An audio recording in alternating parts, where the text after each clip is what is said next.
Hello everyone, happy Sunday. আজি Sunday বুলি হাজবেণ্ডে লৈ আহিছিলে এইখিনি চাওকচোন লোকেল মাছ। এতিয়া মই মাছখিনি বনাবলৈ লৈছো। আহকচোন তেনেহলে আমি সকলোৱে মিলি চাও মইনো কেনেদৰে মাছখিনি বনাও।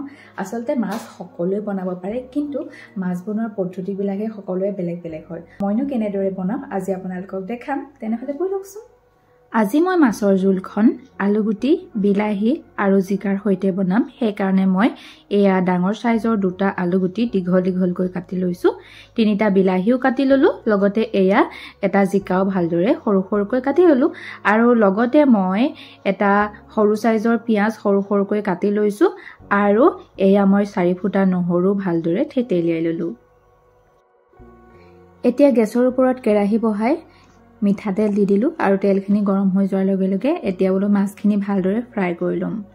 আসলতে দুদিনমানৰ পৰা মাছৰ টেঙা জোল লগতে পেটু খাবলৈ বৰ মন গৈ আছিল, কিন্তু ওচৰত লোকেল মাছ পোৱা নাছিলো কাৰণে হাজবেণ্ডে আজি দেওবাৰে গৈ পেলাই লোকেল মাছ লৈ আহিলে, আৰু আজি বোলো মাছৰ টেঙা জোল তৃপ্তিৰে বনাই খাওঁ, লগতে আপোনালোকৰ লগতো ৰেচিপিটো শ্বেয়াৰ কৰোঁ।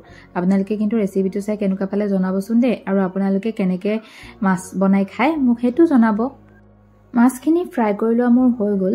অসমীয়া দেখাৰ কথা আছে নহয়, মাছৰ তেলে মাছ ভজা বুলি, আজি মই সেইটোকে কৰিছোঁ।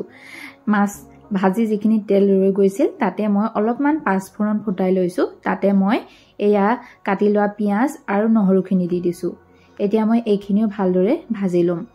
বহুতে মাছৰ টেঙা জোল বনাওঁতে আচলতে পিঁয়াজ বা নহৰু ব্যৱহাৰ নকৰে, কিন্তু মোৰ পাৰ্চনেলি পিঁয়াজ বা নহৰু দিলে ভাল লাগে, গোন্ধটোও ধুনীয়া ওলায়, সেইকাৰণে মই পিঁয়াজ আৰু নহৰু ব্যৱহাৰ কৰিছোঁ।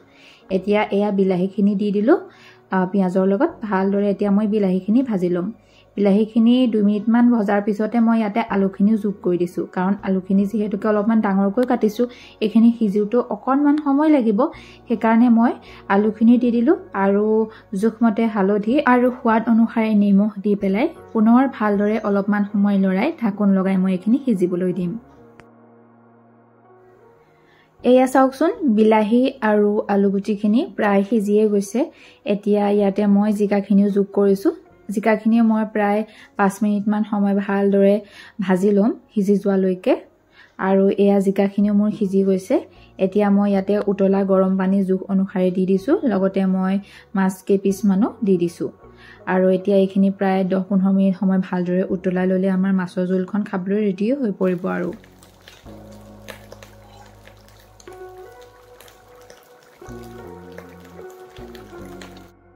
আজি দেওবৰীয়াৰ বিশেষ খানা আমাৰ ৰেডি হৈ গ'ল।